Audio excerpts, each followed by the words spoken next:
السلام علیکم دوستوں، میں امید کرتا ہوں کہ آپ سب دوست خیریت سے ہوں گے اور میں تمام دوستوں کے لیے دعا کرتا ہوں تعالیٰ تمام دوستوں کا اپنے حفظ و امان میں رکھے۔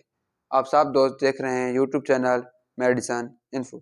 آج میڈیسن کے متعلق بتانے سے پہلے میں تمام دوستوں سے ایک ریکویسٹ کرتا ہوں کہ میرے یوٹیوب چینل میڈیسن انفو کو سبسکرائب کریں اور ہماری ہر نئی آنے والی ویڈیو کو شیئر کریں، لائک کریں اور بیل آئیکن کے بٹن کو لازمی دبائیں تاکہ ہماری ہر نئی آنے والی ویڈیو آپ تمام دوستوں تک بآسانی پہنچ جائے اور اب تمام دوستوں کو میڈیسن کے متعلق انفارمیشن حاصل ہو سکے۔ اور اسی میڈیسن کے نام سے ہمارا فیس بک پر پیج بنا ہوا ہے، ہمارے پیج کو فالو کریں تاکہ آپ پیج کی مدد سے بھی آپ کو معلومات حاصل ہوتی رہیں۔ اور اب ملتے ہیں آج جس میڈیسن کے متعلق میں انفارمیشن دوں گا وہ گریسل انجیکشن۔ یہ جو میرے پاس باکس پڑا ہوا یہ ہے 25 mg کا، ہمارے پاس تقریباً 50 mg کا بھی ہوتا ہے گریسل انجیکشن، 100 mg کا بھی ہوتا ہے، 250 mg کا بھی ہوتا ہے اور 500 mg کا۔ یہ 3 4 5 قسم کی mg میں ہمارے پاس انجیکشن ہوتے ہیں، جی کہ عمر کے لحاظ سے چھوٹے بچوں کو 25 mg، اس سے بڑوں کو اس طرح لگائے جاتے ہیں۔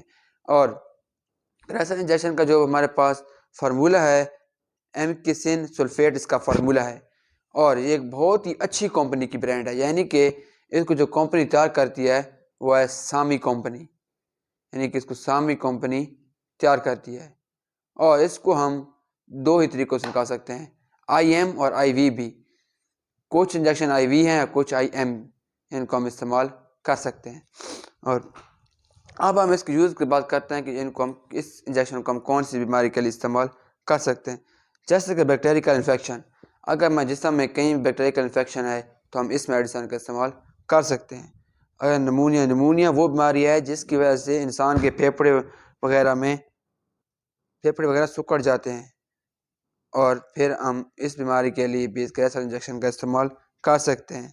اور اس کے بعد یورینری ٹریک، اگر ہمارے چھوٹے پیشاب کی نالی وغیرہ میں کوئی بیکٹیریل انفیکشن ہے تو یا پیشاب آنے جاتا ہے تو اس پر درد ہوتی ہے تو ہم پھر بھی اس میڈیسن کا استعمال کر سکتے ہیں۔ اس کے بعد سیپس کی جو بیماری ہے تو ہم اس بیماری کے لیے بھی اس کا میڈیسن کا استعمال کر سکتے ہیں۔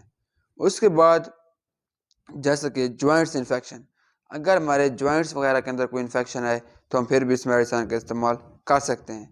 اب ہم اس کے سائیڈ ایفیکٹ کی بات کرتے ہیں، یعنی کہ اس انجیکشن کے لگوانے سے ہمیں کون سے سائیڈ ایفیکٹ پیدا ہو سکتے ہیں۔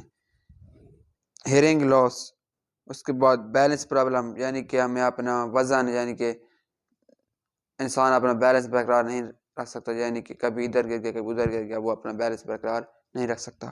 اس کے بعد کڈنی پرابلم، اگر ہم گردوں وغیرہ میں کوئی پرابلم ہے تو ہم پھر بھی اس میڈیسن کا استعمال نہیں کر سکتے۔ اگر ان علامات میں ہمیں کوئی بھی علامات ظاہر ہو تو ہم جلد سے جلد اپنے ڈاکٹر سے رجوع کریں۔ اور یہ جو چند باتیں ہوتی ہیں وہ میں ہر ویڈیو میں بتاتا ہوں کہ آپ جو بھی میڈیسن یا انجیکشن ہے، کیپسول ہے، ٹیبلٹ ہے، سیرپ ہے، سب سے پہلے استعمال کرنے سے پہلے اس کی ایکسپائری ڈیٹ لازمی چیک کر لیں۔